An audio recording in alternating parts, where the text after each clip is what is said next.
fantastic. But, you know, moonnikill and HKP, this is that Texas to Ontario connection. Oh, is it? I think oh, that's so. rough. That is rough. Oh my goodness, speaking of of bubble off the oh my side, God. moonnikill! Oh, starting things off as strong as you could possibly right now at HKP. Immediately on that back foot, moonnikill. Nice opening up there. Yeah, I mean, nice opening up, but, you know, HKP looking to open up moonnikill right now, got the Shovel Knight off stage, but Shovel Knight's recovery is genuinely so strong. And while Zetterburn overall is a strong character, a jack of all trades is not necessarily going to be a master of edge guarding. Yeah. No, it can be a little bit difficult, especially with Shovel Knight has so many recovery options, has so many ways back to stage, so many big hitboxes on a lot of those options right now, and it's going to be difficult for HKP to keep the Shovel Knight off the sides, especially when Shovel Knight's pretty comfortable down there. You know, it's easy access to fish, can feed the family with that, put some money in your pockets, and it's moonnikill looking all over the place right now. A lot of pressure on HKP off the side, or off the top there, because, you know, that up air, you can carry people up relatively high, has some decent base knockback. You can get some early kills with that stuff. See whether or not HKP is going to fall victim to that as we go later. Right now, 140 on moonnikill. And surely, yes, HKP starting to fish for some of those kill options, if it's possible right now. Having to fall out of that up air possible as well. Yeah, and HKP, unfortunately, on the back foot, this is usually what you expect in this matchup, but from the Shovel Knight, as Shovel Knight still does not have relics. And with a carry into up strong, going to be able to get the stock count evened up again, but moonnikill is picking up one of those relics that we were just talking about earlier. The momentum mill going to be able to increase Shovel Knight's movement opportunities and increase Shovel Knight's weight. And another fish on board means that you have access to any relic of your desire, whether it be Ghost Gloves, whether it be Horn, whether it be gear. But speaking of gear, HKP is fully kicking it into gear, just racking up 73%, and there it goes.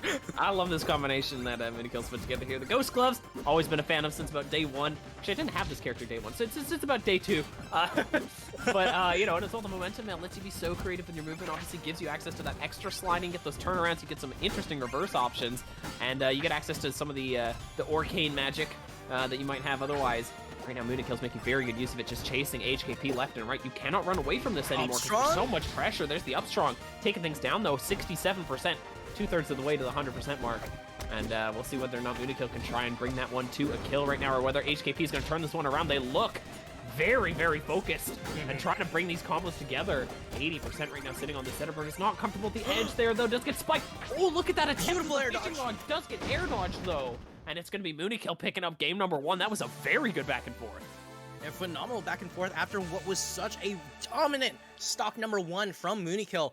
And honestly, HKP going to be getting a little bit of that adaptation that was needed, going to be able to bring us back to Jules Vale for the salty run back. Honestly, I agree with this so much if you're HKP, because you started having the answer towards the later half of that game.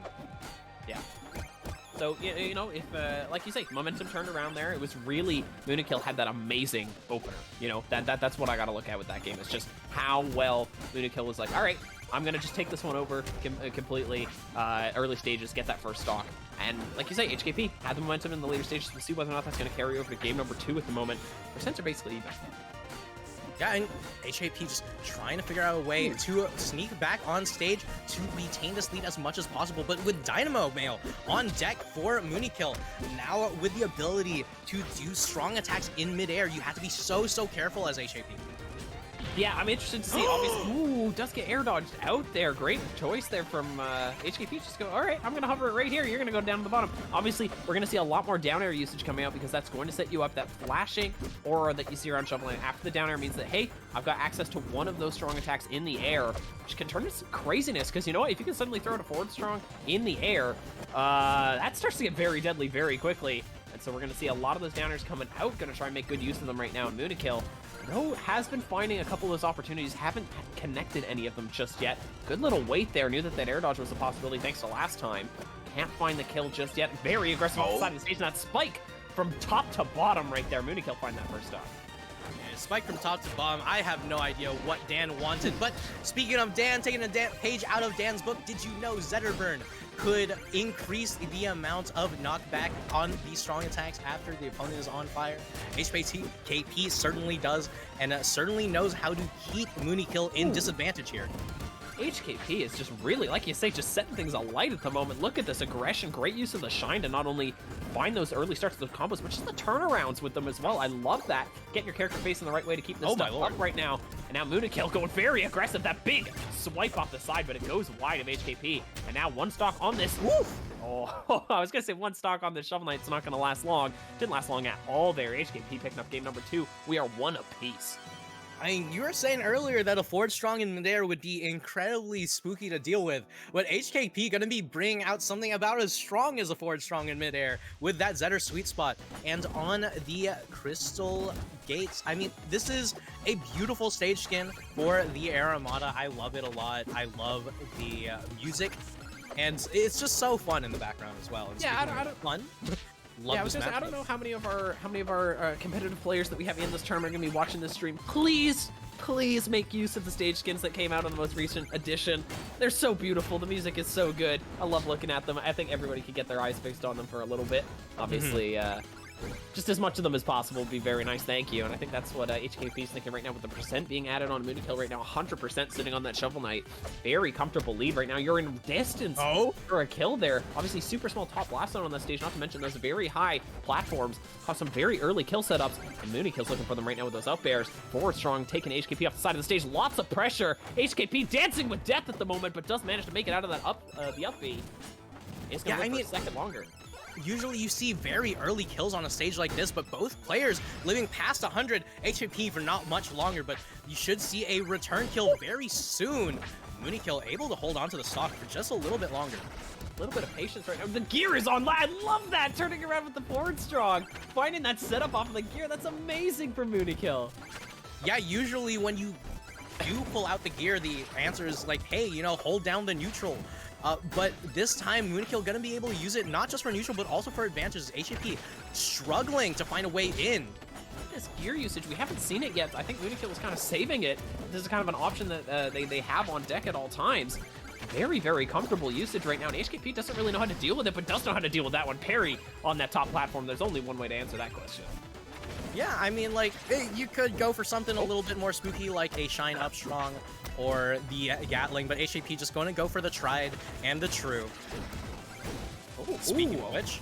Yeah, look at that little setup into the side of the rock there. Good thinking for moonnikill. I like this creativity that's coming out so far in the Shovel Knight. We haven't really seen anything duplicated thus far, I don't think. It's just been consistently like, hey, I've got more magic in my pockets. We'll see how many different tricks moonnikill can pull out for this game so far. 110 right now on the Zetterburn set up against the rock, and I'm talking about it. There it is once again, moonnikill. Continuing to be creative, continuing to find success. Yeah, and that creativity is something that's completely necessary, especially against a player like HKP, who, as we've seen earlier, is so ridiculously good at that adaptation. So bringing out the new relics, bringing out the new, late game build is going to allow moonnikill for a lot of change that HKP might not necessarily be ready for. 120%, the Shovel Knight could be dying real soon. Yeah, parries seem to be where HKP is finding a lot of their success, and as a result, if that's still a way that you can find openings, sure, but you need to be able to consistently find those parries. I want to just say, moonnikill, not only is this completely difficult to play against for HKP, because there's so many different below the bottom of the stage, does manage to find that wall jump. Oh my goodness, HKP almost just put moonnikill in a terrible mulligan situation there, where it's just like, that would have been it.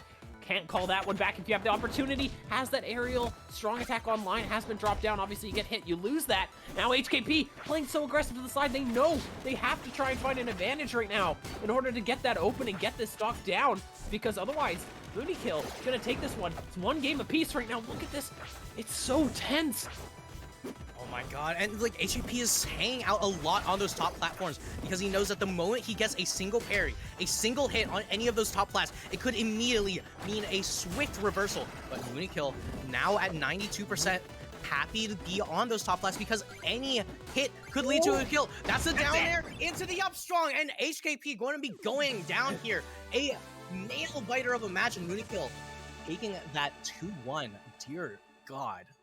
So many different styles coming out of moonnikill's Shovel Knight. It is difficult to play against that. It's even harder to play it. You have to, not only do you have to, you're looking at it and you're like, oh, well, geez, how do Shovel Knight completely change the playstyle? How am I supposed to deal with this? Well, the Shovel Knight player also had to completely change their playstyle in order to play that. Crazy proficiency there for moonnikill. Yeah, phenomenal. And being phenomenal. I think this next set is going to be a phenomenal one. We have MSB versus Tanko now. MSB, a long